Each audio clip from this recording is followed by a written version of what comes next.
The games Bloodborne and Lies of P are often compared for many reasons ever since Lies of P was announced in 2021. Both are Souls-likes, one from official Souls developer From Software, the other from Neowitz Games, published by Round 8 Studio. Now, I just have to begin this video by saying that Bloodborne is my favorite game of all time. So hearing about this other game that quote-unquote was copying Bloodborne honestly kind of upset me at the beginning. However, once I got over this, heard some other opinions on the game, and played it myself, I can now confidently say that Bloodborne and Lies of P are both amazing games. I'm making this video to say if you're a fan of Bloodborne, definitely go give Lies of P a shot. But it's also not really fair to say that Lies of P is just a Bloodborne clone, because I think it honestly does a lot more than that. So today, I want to compare these two games, see where each one excels, and explore the differences and similarities between them. I love Bloodborne, but I do think that Lies of P does some really cool things. I'm going to break this video into talking about different elements of each game. We'll begin with comparing the narratives, then the world design and atmosphere, followed by the combat.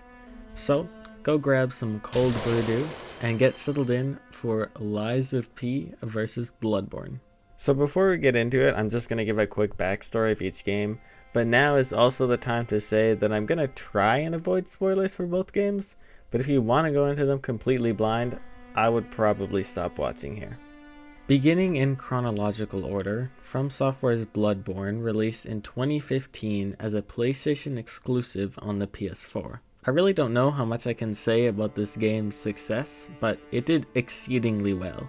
Many people consider it the best PS4 game of all time, and recently it's come back into popularity due to the fact that it is still a PS4 exclusive and has received almost no recognition from Sony, not even a 60 FPS upgrade for the PS5. But anyways, as someone who has played all of the Dark Souls, Demon Souls, Sekiro, etc., Bloodborne is still my favorite of them all. I didn't play it when it released, but I have now beat the game probably close to 10 times, if not even more, and I could talk about how awesome it is for days. You play as a hunter in the city of Yharnam, of which has fallen into chaos under a mysterious beast plague.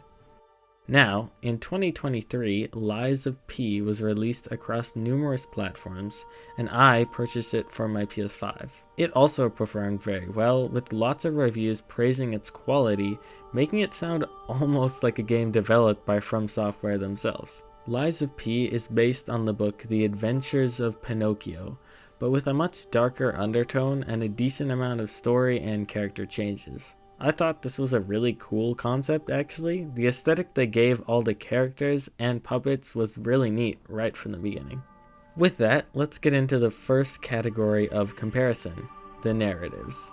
Of all From Software games, I think this is one of the main reasons why I like Bloodborne so much.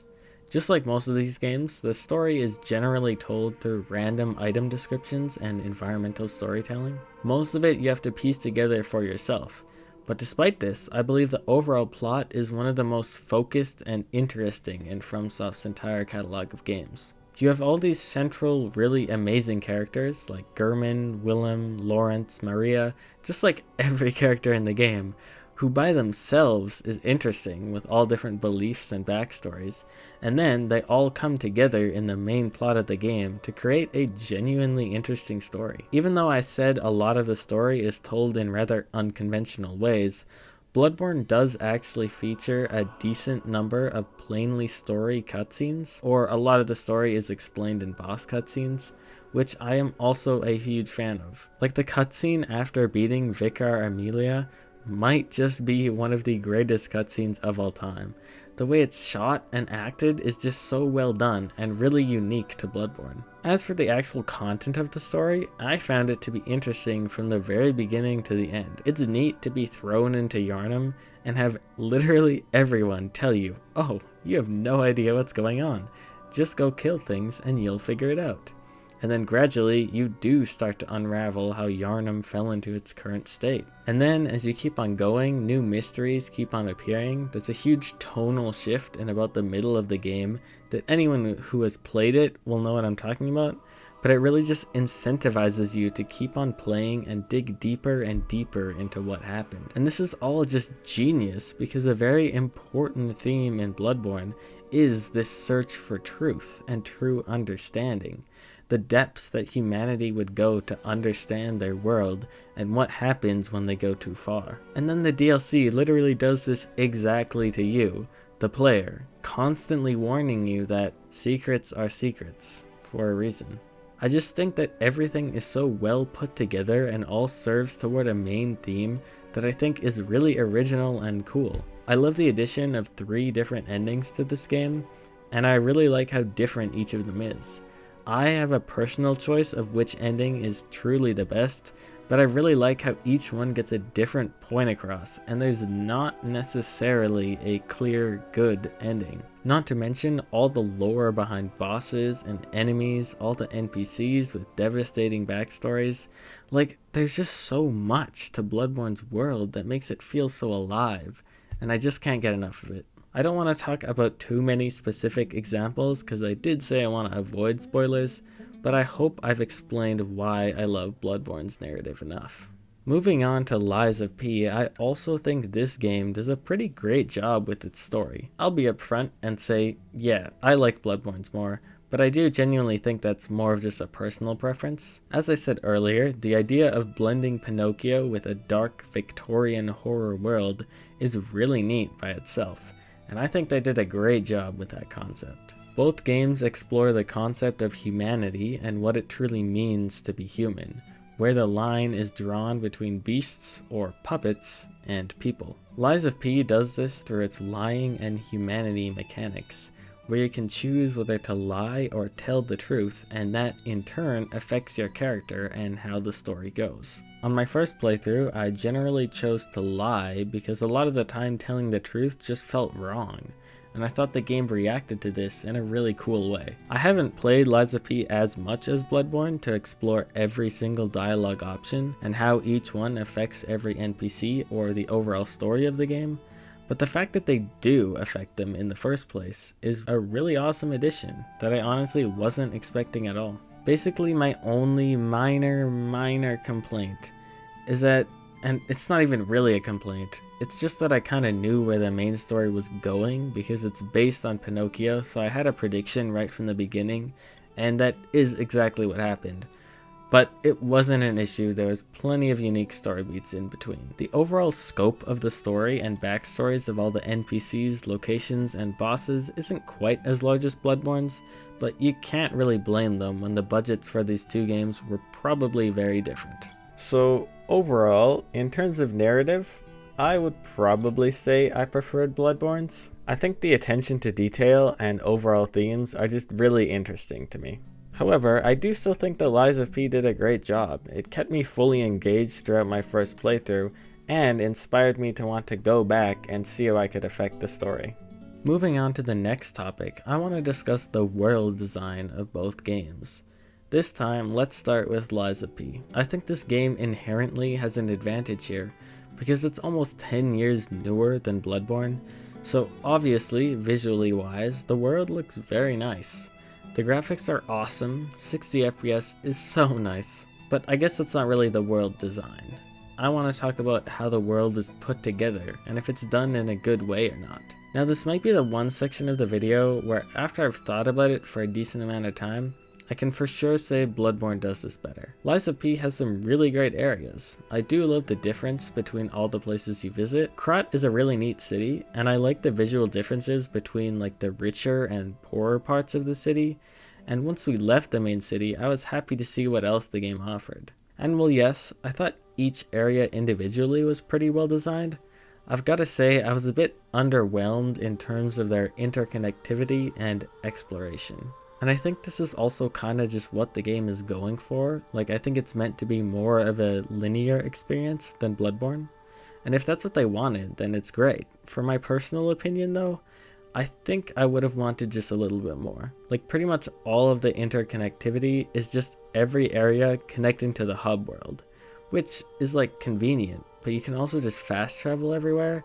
So I don't know if it really served a purpose. Take Dark Souls 1, where a lot of the locations connected back to Firelink Shrine, and this was really cool because it took time and difficulty to navigate through the world and return back to previous locations. So when you ended up at Firelink Shrine, it was a really cool moment. Lies of P just doesn't really have that. Like, there's shortcuts in areas, but they don't really serve much purpose apart from just getting you to the next boss or a checkpoint faster. I don't know, it's not a huge issue because I think this is the way the game was intended to be. I also found that there just wasn't much to explore.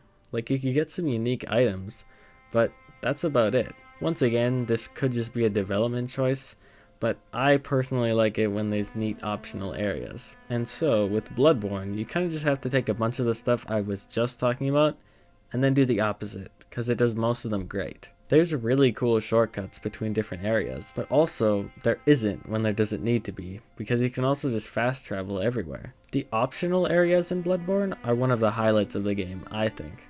I love the Hemwick-Charn Lane. The Nightmare Frontier, not as much, but it's still a really awesome experience to find these places for yourself. Like, it always feels like you're gonna get a reward for exploring, whether it's a cool weapon, an entire boss fight, or an entire massive new area, which is just awesome. It adds so much depth to the game. Visually, yeah, Bloodborne can look a little dated. Obviously, the frame rate is a huge issue even at 30 FPS, not to mention when it drops lower. The game just looks a bit more dated, which makes sense, but even despite this, I've always thought Bloodborne had pretty brilliant art direction and doesn't suffer too much from its age. The lighting and vibrant colors in the sky that change throughout the game are great, and plenty of the areas are just so iconic in how they look. Overall, I would say it's pretty difficult to pick a winner for this section. In terms of its release date, it's just obviously pretty biased towards Lies of P. But honestly, this doesn't even really matter because I didn't make this video to pick the better game. One thing I do find kind of interesting though, is that Lies of P and Bloodborne have very similar aesthetics, but the emotions behind the games are pretty different, I would say. Bloodborne feels a lot darker and more hopeless. Like, you're not trying to save the world, you're pretty much just trying to survive in it and figure out what happened. Lies of P is definitely brighter in the fact that its world is a lot more full of hope, and I just kind of think the characters and bosses are a little bit lighter, like your companion Gemini guy that just tells jokes most of the game. Neither of these is better, I just kind of thought it was an interesting point to talk about. So now, we come to probably the largest section and probably the most important to a lot of people, the combat. Easily the highlight of both games, but I do believe this might be where they vary the most. We'll start with Bloodborne for this one. I think my favorite elements of Bloodborne's combat are its weapons and intensity. I know many people are not a fan of the relatively small amount of weapons in Bloodborne, at least compared to like Dark Souls, but I think the lower amount of them is completely made up for in the fact that every weapon is just so fun to use. Not only are they visually really neat, they all feature multiple forms that can completely change their form and just make every weapon so more unique. I think that's the best thing about them, how different each and every one is. Like, it's just so easy to play an entire new game of Bloodborne with simply just a different weapon and have the game feel so much different. And these weapons mesh perfectly with how intense Bloodborne's combat feels. There's a lot of mechanics present to make you act more aggressively, and in turn, enemies do as well. Being able to parry from a distance, not even mentioning that you're parrying with a gun, which is just so cool. The rally mechanic in which you can regain your health by attacking after being hit, and just the speed of your dodges and the enemies all make Bloodborne's combat feel so fast-paced and really satisfying to master. And of course, this would be meaningless without some awesome enemies to take down. From face value, the creature design in Bloodborne is already amazing. Like, some of the monstrosities in this game, I don't even know how they came up with, but they fit so perfectly. And then you get into fighting them and how different they all act, and how they all have interesting lore, and just the sheer amount of different foes you'll be facing, and I find it impossible to not have a good time hunting in Bloodborne. But the pinnacle of their design is easily found in the bosses. I know plenty of people aren't a fan of Bloodborne's bosses, and yeah, I do definitely think that a few aren't great, but I do think that there's so many amazing ones that it honestly makes up for it. You have Father Gascoigne, honestly one of the best fights in the game, and it's also one of the first ones you do. Mikolash, who's just a really creative and cool boss. Ludwig, who might just be the best boss in all of FromSoft. Lady Maria, the Orphan of Kos, just so many iconic, difficult, and all-around amazing bosses in this game that I'm just blown away by every time I think about how perfect everything is here. I don't even know what more to say. I think From Software knew exactly what they wanted Bloodborne to feel like to play, and they built all their mechanics around that feeling, and it turned out perfectly. Now, based on all the praise I just gave, you would think it would be difficult for Lies of P to stand any chance, really. But honestly, I would say its combat mechanics are on the same level as Bloodborne's. First of all, the weapon design is once again astounding. You have so many unique weapons in this game. Plenty have really unique playstyles and just really cool animations. And on top of each weapon being unique, you can also disassemble the blade and handle to create endless combinations of new unique weapons, which is a really cool mechanic. I'll admit most of my favorite weapons were the boss ones of which you couldn't disassemble, but when I dabbled in it, I was surprised by the sheer amount of options you have for weapon customization. And even on top of this, each weapon has different special abilities, and a really cool addition is your mechanical arm, which also has a bunch of different weapons to choose from. It just adds another layer of depth to creating your build, and I love how many options are given to you in this game. But this is only the weapons.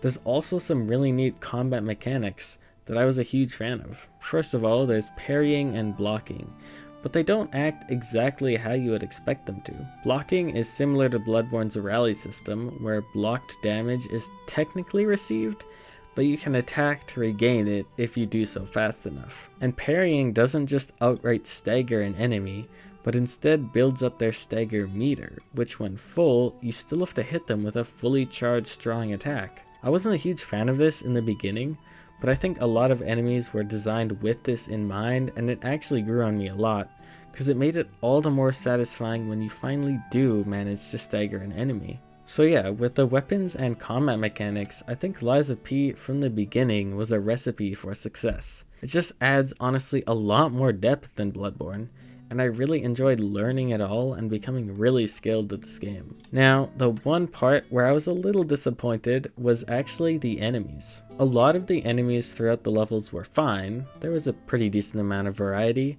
but a lot of them acted in pretty similar ways, although it never really bothered me. The designs were really great, and I just liked the combat so much that I didn't really mind who I was fighting, but the real disappointment came in the form of the bosses and difficulty. I don't want to sound like I'm saying this game was easy, but yeah, most of the bosses were pretty easy. Like at the beginning I was struggling, but once I got a hold of the more advanced stuff, I don't think any mid-game boss took me more than like 5 tries. I just found that parrying and staggering most of the bosses was pretty easy. The designs were really cool, but once I got to the third last boss of the game, those who have played it will know who I'm talking about, I realized how much better these bosses could have been with how good this one was.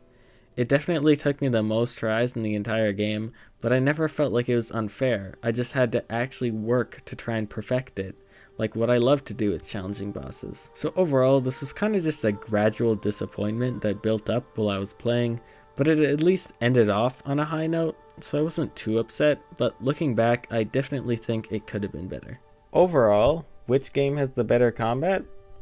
I don't know, I would kind of lean towards Lies of P. There's just so many cool mechanics that I keep on wanting to play to get better with so I can eventually master the game. However, I do definitely think that Bloodborne still has the better enemy and boss design. So whether these even each other out or not, I don't really know, but I think that's the opinion I've settled on. And with that, I think I've pretty much compared these two games enough. Overall, I'm not sure if any game will ever be able to top Bloodborne as my favorite game of all time, but I love what Lies of P did, and I really liked how much it reminded me of playing Bloodborne. But once again, that's also pretty unfair to Lies of P, because I think it is its own unique thing, and should be praised for what it does differently. I cannot wait to see what they do with the DLC coming out next year, I believe. But what do you guys think? Have you played both and disagree with me? Or are you just like me, a Bloodborne fan who is pretty skeptical to try Lies of P, but has hopefully been convinced to? Either way, thank you for watching today. Please subscribe if you enjoyed. I'm sure there's many more videos to come on both of these games.